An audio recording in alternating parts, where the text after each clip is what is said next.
Good morning everyone. Myself Dr. Gitanjali Chawla, Assistant Professor from the Faculty of Physiotherapy, RPIIT Campus, Karnal. Welcome to our YouTube channel, that is RPIIT Academics. Please like and share the video.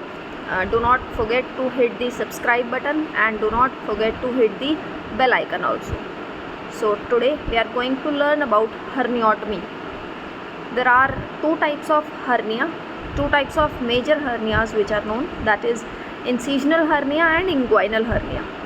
Starting with the incisional hernia, it occurs due to weak musculature after surgery and it occurs around the incisional site, which means incisional hernia weak musculature की वजह से होता है, weak muscles की वजह से, जो कि सर्जरी के बाद weak हो गई हैं.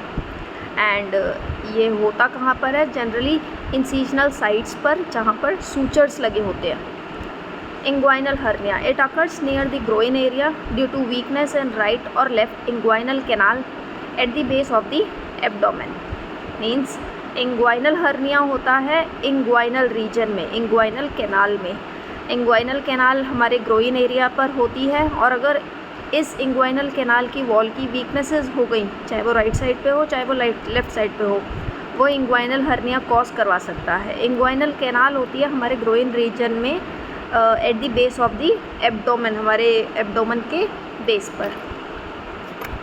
Mechanism of inguinal hernia is the fail and defence mechanism of inguinal canal. हम जैसे कि अभी पढ़ चुके हैं. इंग्वाइनल हर्निया क्या है? इंग्वाइनल हर्निया है जब इंग्वाइनल कैनाल वीक हो जाए या उसका डिफेंस मैकेनिज्म फेल हो जाए against the intra abdominal pressure. The inguinal canal constitutes a weak area in the abdominal wall. Actual में inguinal area जो है वो हमारी abdominal wall का एक सबसे weakest point है. During a temporary increase in intra-abdominal pressure, such as occurs, for example, in coughing and defecation, there is a tendency for the abdominal viscera to be forced into the canal, which means जब intra abdominal pressure बढ़ता है, चाहे वो temporarily हो जैसे coughing के time या stool pass करने के टाइम, तब हम क्या करते हैं, एक्चुअल में हमारी टेंडेंसी होती है अपने एब्डोमिनल विसरा पर फोर्स लगाने की. तो चांसेस होते हैं ये एब्डोमिनल विसरा पुश हो जाएगा उस वीकेस्ट पॉइंट पे. एब्डोमिनल विसरा से, एब्डोमिनल कैविटी से वो इंग्वाइनल कैनाल में पुश हो सकता है और हर्निया कॉज करवा सकता है. The canal possesses an efficient defense mechanism against this occurrence. Means इस कैनाल पे वैसे तो एक डिफेंस मैकेनिज़्म होता है जो कि इस इंट्रा एब्डोमिनल प्रेशर को ओवरकम कर लेता है, बट अगर ये वीक हो गई ड्यू टू एनी रीज़न, तब ये हर्निया कॉज करवा सकती है.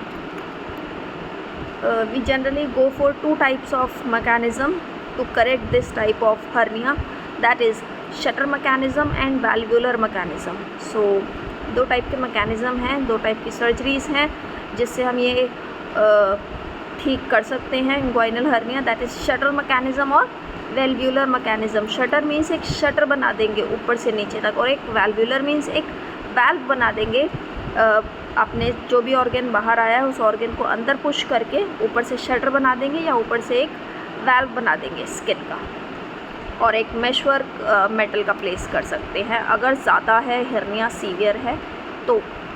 Thank you.